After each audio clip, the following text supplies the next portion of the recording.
a graça de conhecê-lo no nosso curso de teologia, e nada é por acaso. Eu costumo dizer que em tudo tem um propósito, e foi propósito de Deus conhecer esse homem aqui. A igreja aqui está bem servida com esse pastor aqui, viu? Está abençoado, obrigado. Tá bom, obrigado pela oportunidade, e para mim é uma honra estar aqui com vocês. E eu sei que tudo é propósito de Deus, esse momento aqui é um propósito, e estamos aqui por Ele e para Ele, amém? Bom, nós vamos continuar a exposição do livro, obrigado, a exposição do livro de Efésios. O interessante é que nós começamos a expor Efésios lá na nossa igreja no primeiro domingo do ano, e o pastor Edgar já estava lá com a gente nas aulas, no curso de teologia. Eu comentei com ele sobre a exposição de Efésios, e aí ele começou aqui também com vocês, e hoje eu estou voltando no livro de Efésios, no capítulo 1, porque a gente já está no capítulo 4. Então assim, é bênção de Deus. Eu tenho certeza que Deus vai falar aos nossos corações, e Ele será exaltado e glorificado, amém? Peço a vocês que abrem a Bíblia, por gentileza, em Efésios capítulo 1. Nós vamos ler a partir do verso 7. Efésios 1, a partir do verso 7.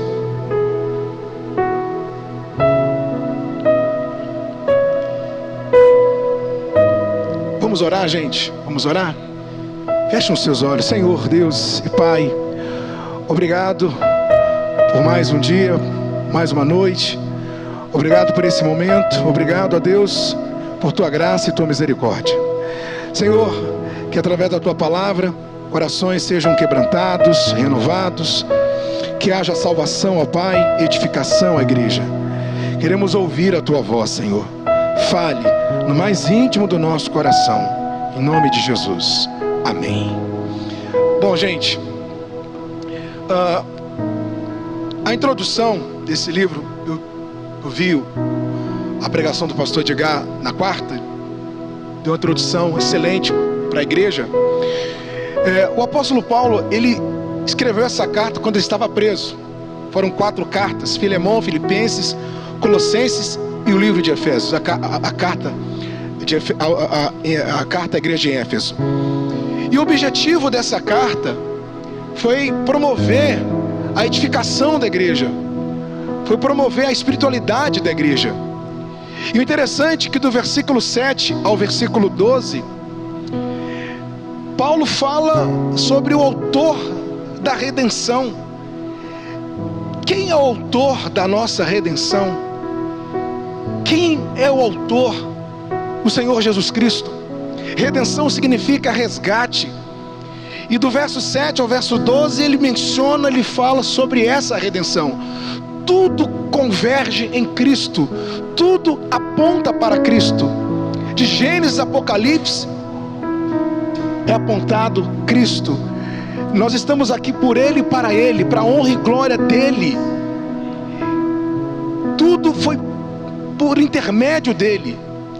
E hoje, nesta noite, essa palavra que tenho certeza que vai promover essa edificação à igreja, diz assim, vamos lá, Efésios 1, a partir do verso 7, nós vamos ler do 7 ao 12. Diz assim, ele diz: no qual temos a redenção pelo seu sangue, a remissão dos pecados, segundo a riqueza da sua graça, que Deus derramou abundantemente sobre nós em toda sabedoria e prudência, desvendando-nos o mistério da sua vontade, segundo o seu beneplácito que propusera em Cristo. Verso 10: de fazer convergir nele, na dispensação da plenitude dos tempos, todas as coisas, tanto as do céu como as da terra. Nele, digo, no qual fomos também feitos herança, predestinados segundo o propósito daquele que faz todas as coisas conforme o conselho da sua vontade, a fim de sermos para louvor da sua glória, nós, os que de antemão esperamos em Cristo. Bom, o verso 7 está dizendo: no qual temos a redenção pelo seu sangue, a remissão dos pecados segundo a riqueza de sua graça. O que o apóstolo Paulo lhe quis dizer nesse verso? Aqui na tela comigo, por gentileza. A raiz dessa palavra está no Velho Testamento, redenção. Por isso o significado básico dessa palavra está em livramento ou salvamento. Redenção significa que um valor do meu corpo foi pago e agora esse corpo pertence a um novo dono. Cristo queria que nós pertencêssemos a Ele, a salvação, e para isso derramou o seu sangue em nosso lugar. Dessa forma, o sangue de Cristo se tornou o sangue da redenção, ou seja, o preço pago por nós. Como resultado disso, nós tivemos a remissão dos nossos pecados. Nós recebemos essa redenção em Cristo.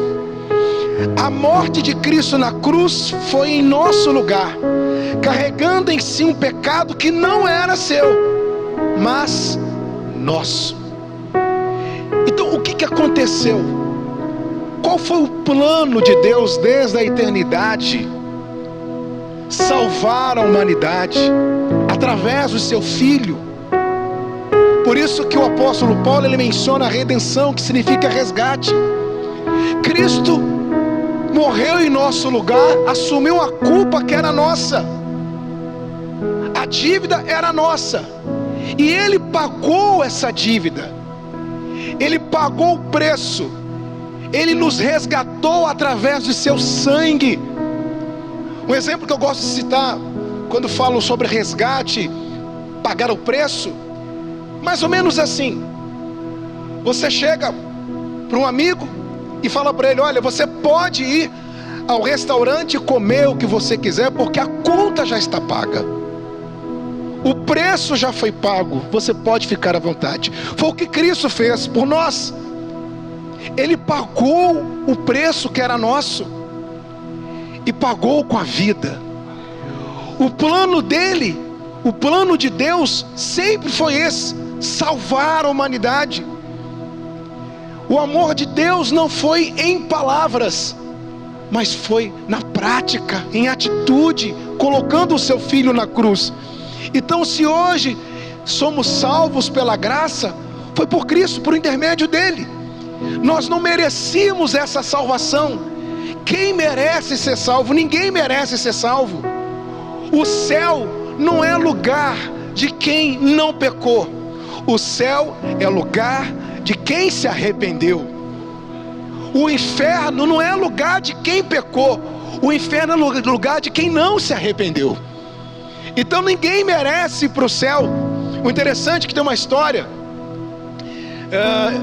mais ou menos assim, que imagine o juiz, né? Deus como juiz, e as pessoas ali numa fila para receber a sentença, e ele vira para um sujeito e fala: olha, você não pode entrar no céu. E essa pessoa fala: como não? Eu mereço entrar, porque eu fiz isso, eu pratiquei isso, eu fiz aquilo. E a resposta desse juiz para essa pessoa é exatamente o seguinte: por isso que você não vai entrar, porque você acha que você merece.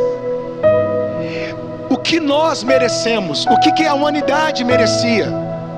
O céu? Não, nós merecíamos o inferno por conta da culpa que estava sobre nós. Mas Cristo assumiu essa culpa. Ele morreu a nossa morte, derramou o seu sangue para nos resgatar. Amém? O verso 18, Paulo diz que Deus derramou abundantemente sobre nós em toda sabedoria e prudência. Aqui na tela, por gentileza. A graça abundante de Deus não é apenas a nossa redenção. Deus também nos deu sabedoria e prudência em abundância. Tal capacidade não se adquire com treino, mas é permitido a nós pela graça de Deus.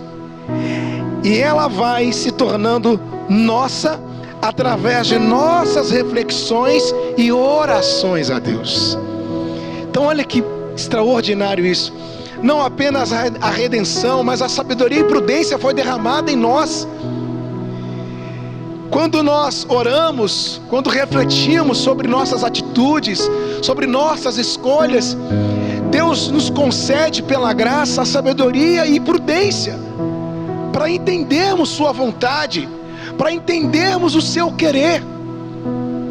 Porque a única maneira do homem entender a vontade de Deus, a única maneira do homem entender os planos de Deus é por Ele mesmo. Não é a capacidade humana. A graça de Deus é revelada em nosso coração. Não é o nosso esforço, não é a nossa capacidade, vem dEle. Ele nos mostra, Ele nos exorta, Ele nos ensina, Ele nos dá sabedoria, Ele nos faz entender o seu querer e sua vontade. E aí no verso 9, Paulo diz: desvendando-nos o mistério da sua vontade, segundo o seu beneplácito que propuseram em Cristo. Beneplácito significa aprovação. Deus nos deu sabedoria e prudência para que desvendássemos o mistério da sua vontade. Mistério refere-se a algo que estava escondido até hoje, a uma verdade que se não fosse pela vontade de Deus em querer nos revelar, não poderia jamais ser revelada pela limitada capacidade do homem.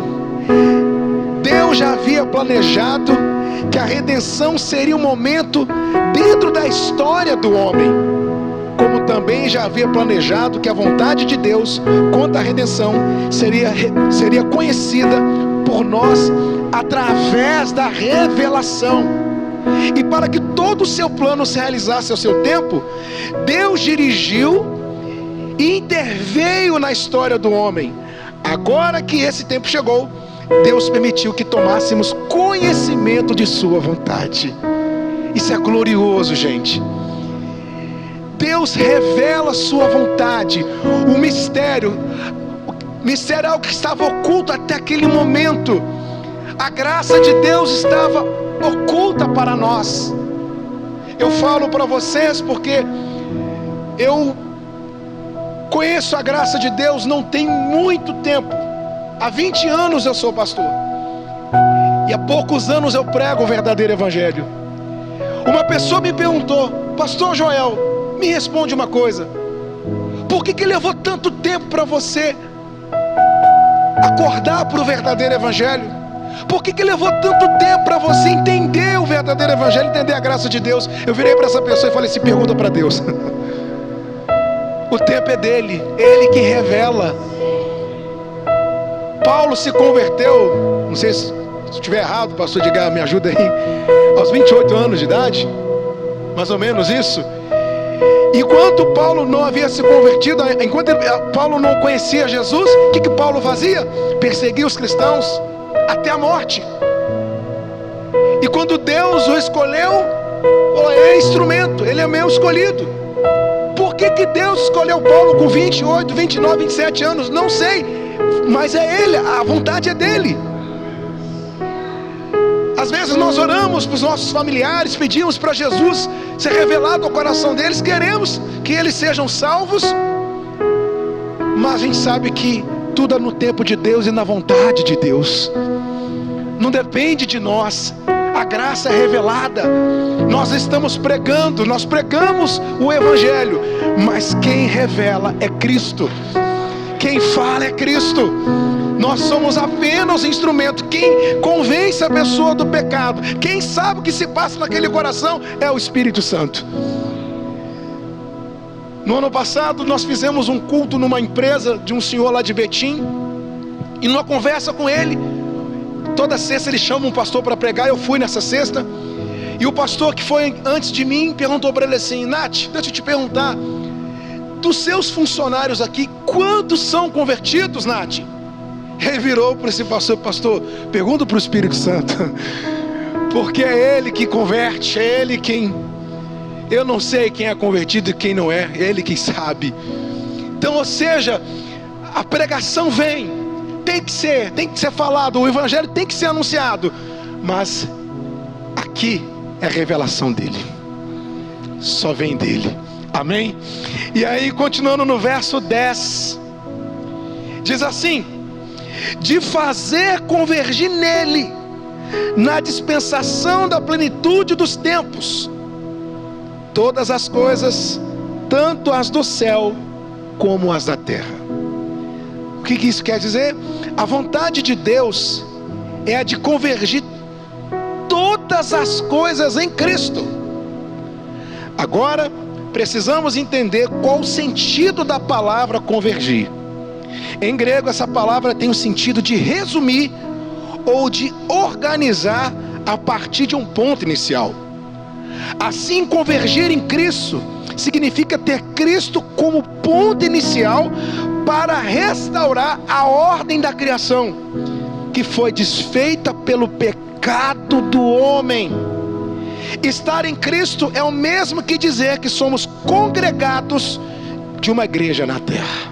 Glória a Deus por isso. Tudo está nele. Ele veio para consertar. Qual é o problema da humanidade, pessoal?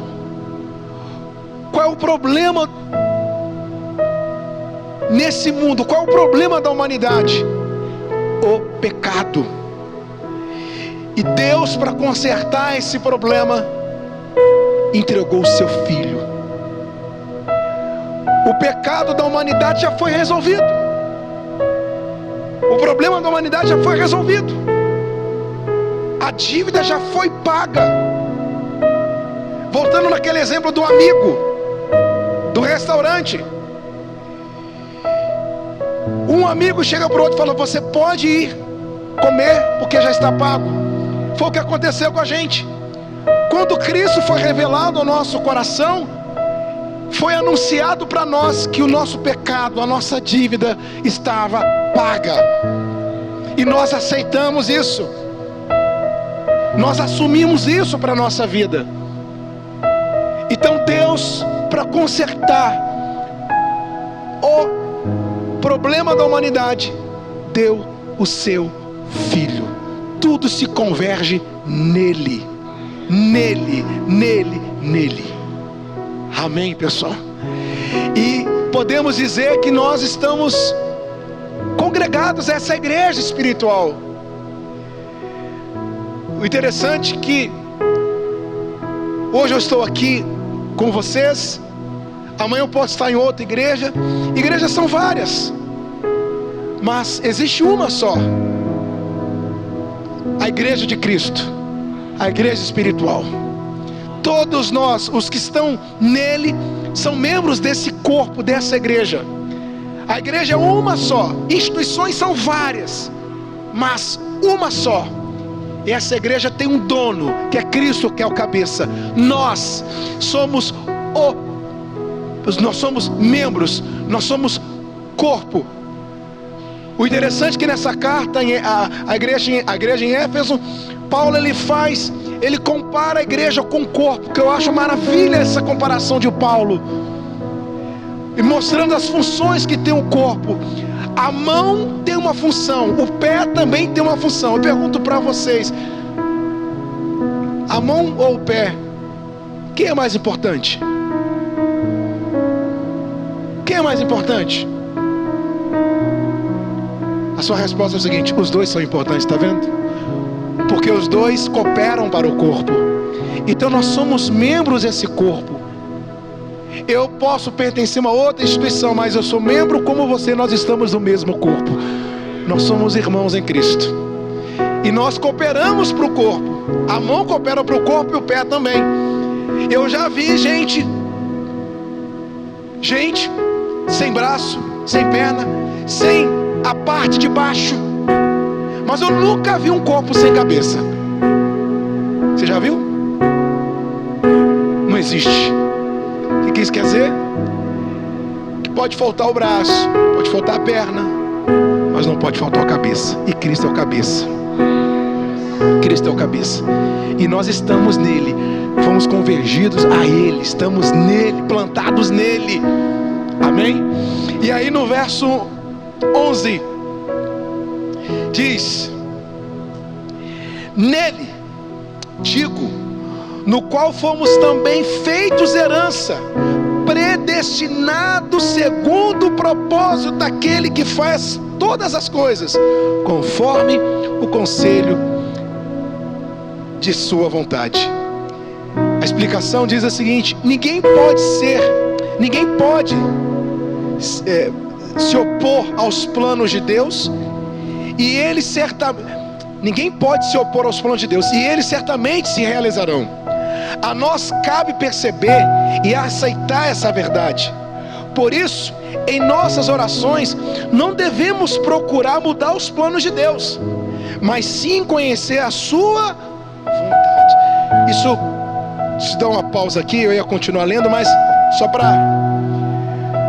Deus é soberano, Ele é soberano, a vontade dEle prevalece.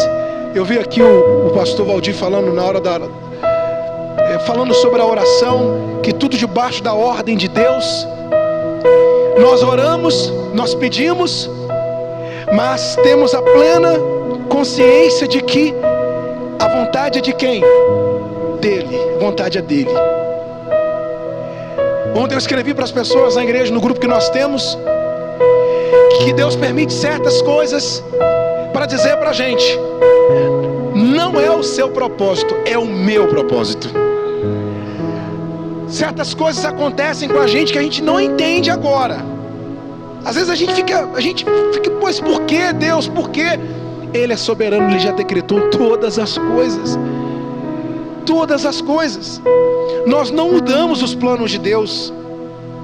É Ele quem muda os nossos planos, porque Ele é soberano, a vontade dEle prevalece.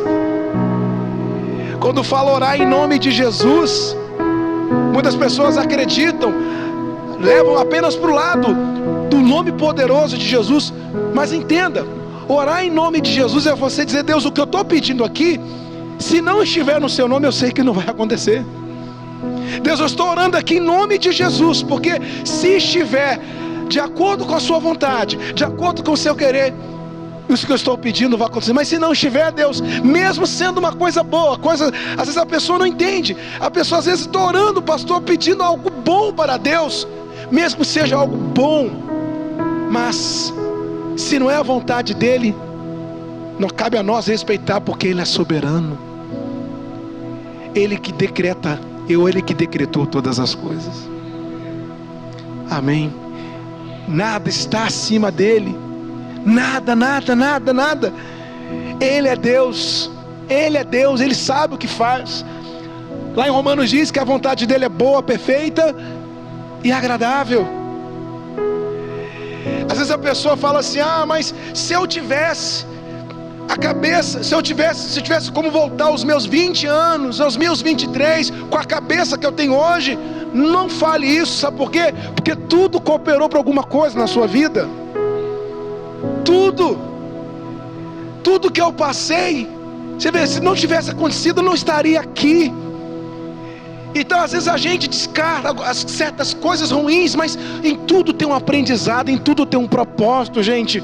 Nada é por acaso. Deus é soberano, sua vida está na mão. Se você está no corpo, sua vida está na mão dEle. Então é Ele quem conduz a sua vida. É Ele quem conduz. Às vezes as pessoas ficam falando: mas o diabo é isso, o diabo é aquilo. Quem é membro do corpo, o diabo não pode tocar em quem é membro do corpo. Não pode. Ele não conduz a vida de quem é membro. Quem conduz a vida de quem é membro é Cristo. É o cabeça, que é Jesus. Amém. E aí, dentro desse mesmo contexto, diz assim, aqui na tela, por gentileza: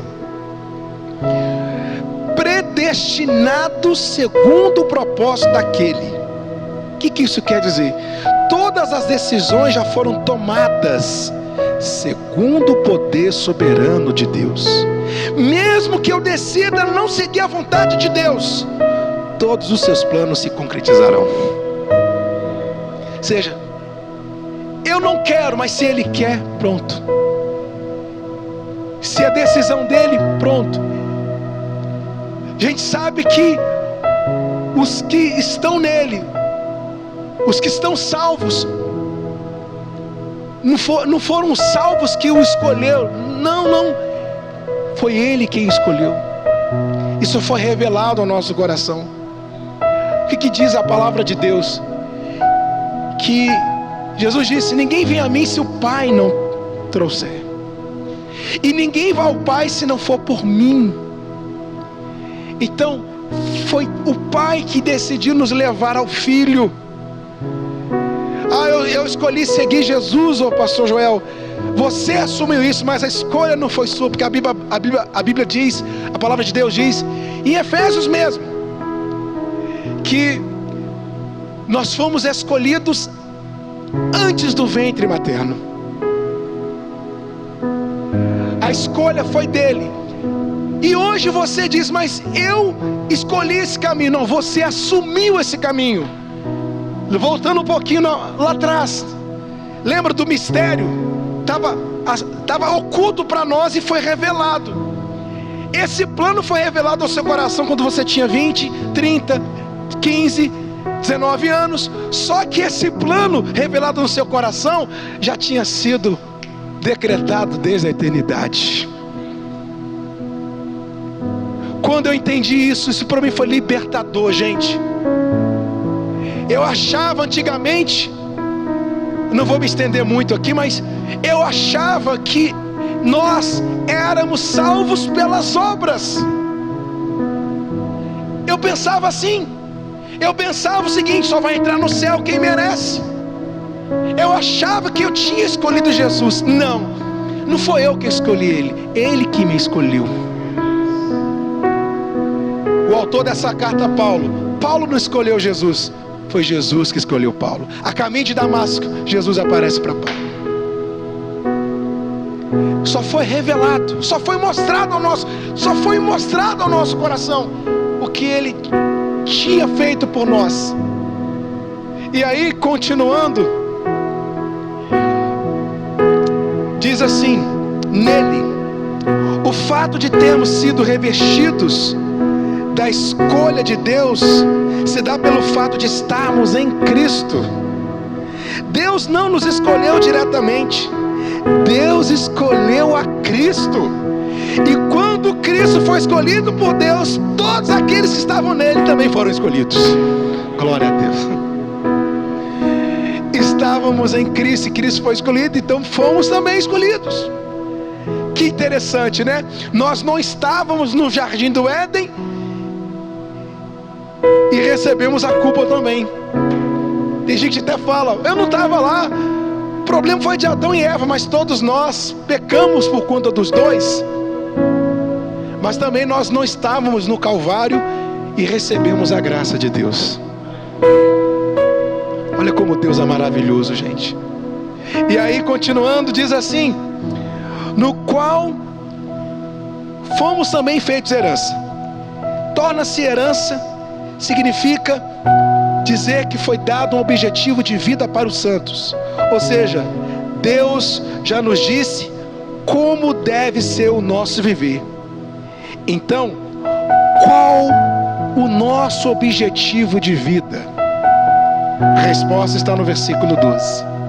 E aí, o versículo 12 diz: a fim de sermos para louvor da sua glória, nós, os que de antemão esperamos em Cristo. Então, deixa eu voltar um pouquinho aqui. Herança significa dizer o que foi dado um objetivo de vida para os santos. Lá em Efésios, mais para frente, Paulo fala sobre a salvação pela graça, e ele fala: não por obras, para que ninguém se glorie. E ele diz que, posso abrir rapidinho, pastor Edgar? Não vou atrasar não, só para não. Ele diz, Efésios 2, para que ninguém se glorie, pois somos feitura nele, criados em Cristo Jesus para as boas obras, as quais Deus de antemão preparou para que andássemos nelas. Então, se hoje o crente, o eleito, ele caminha nas boas obras, porque nele foi plantado uma semente chamada graça, e ela nos conduz ao caminho da santidade. As pessoas confundem muitas das vezes a liberdade em Cristo com a libertinagem. Nós fomos salvos por Cristo para agradá-lo. Em nós foi plantada essa semente, e toda semente produz frutos. Se a graça foi plantada em nós, é natural que aparecerão frutos, as boas obras. Mas essas boas obras vêm de quem? Daquilo que foi plantado em nós. Por que Paulo diz que nós não seremos salvos pelas obras? Porque ao mesmo tempo que nós temos boas obras, nós temos obras ruins também. Então ninguém pode se salvar por ela. O único que cumpriu tudo, o único que fez tudo nesse mundo, o único que conseguiu ser perfeito aqui nessa terra foi Cristo. Mas ninguém. Então, imerecidamente, entraremos no céu por Ele, porque Ele nos resgatou. E aí no verso, continuando a explicação do verso 12, esperar em Cristo mostra o sentimento de esperança. Esperança de que temos o próprio Cristo como a nossa esperança. Cristo é a nossa esperança. O que você espera? O que o crente espera? No louvor ministrado aqui hoje, louve. Está chorando, louve. Precisando, louve. Ou seja, não importa as circunstâncias, como você está, louve a Deus, ame a Deus, adore a Deus. Porque a nossa esperança não se resume a esse mundo, porque tudo passa nesse mundo, gente. Nossa esperança é Cristo.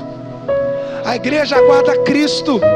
Nós esperamos o nosso Salvador, temos certeza do que Ele vai vir buscar sua igreja. Estamos nele, esperamos por Ele. E tudo passa nesse mundo. O interessante é que nessa carta, Paulo, todas as vezes que ele fala sobre tribulação, ele faz um paralelo com glória. Ele fala da tribulação, mas ele vem falando de glória. Por que ele faz esse jogo de palavras? Porque ao mesmo tempo que o crente sofre tribulação, passa por lutas aqui embaixo, mas o que espera ele é incomparável. O que nos aguarda é incomparável. Ou seja, a nossa esperança é Cristo. Nós esperamos Cristo. Tudo nesse mundo é passageiro, tudo passa, tudo passa. Só para ilustrar isso aqui, hoje, levando a minha filha para a escola, passamos, vimos assim, várias viaturas e tinha lá um corpo de um jovem. Tudo indica que ele foi assassinado. Falei, filha, vira o rosto para lá. Ela ficou muito pensativa, falou, papai, que coisa, né? Um rapaz morto lá e as pessoas aqui andando de carro, de moto, eu indo para a escola. Falei, filha, nessa vida tudo passa. A vida é um sopro.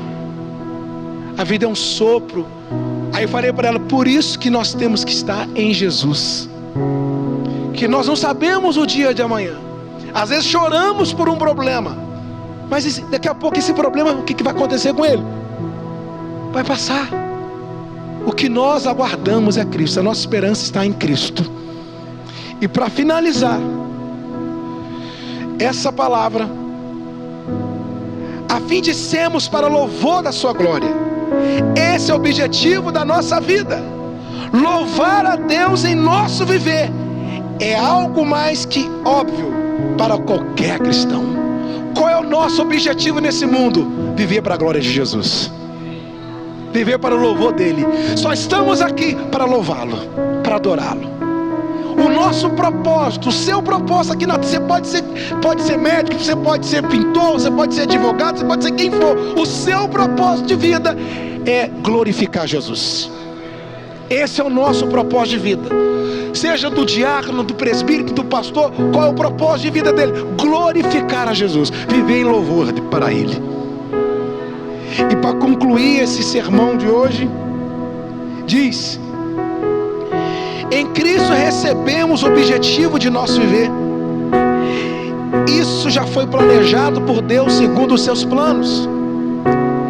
Deus concretiza todos os seus planos de acordo com os seus objetivos.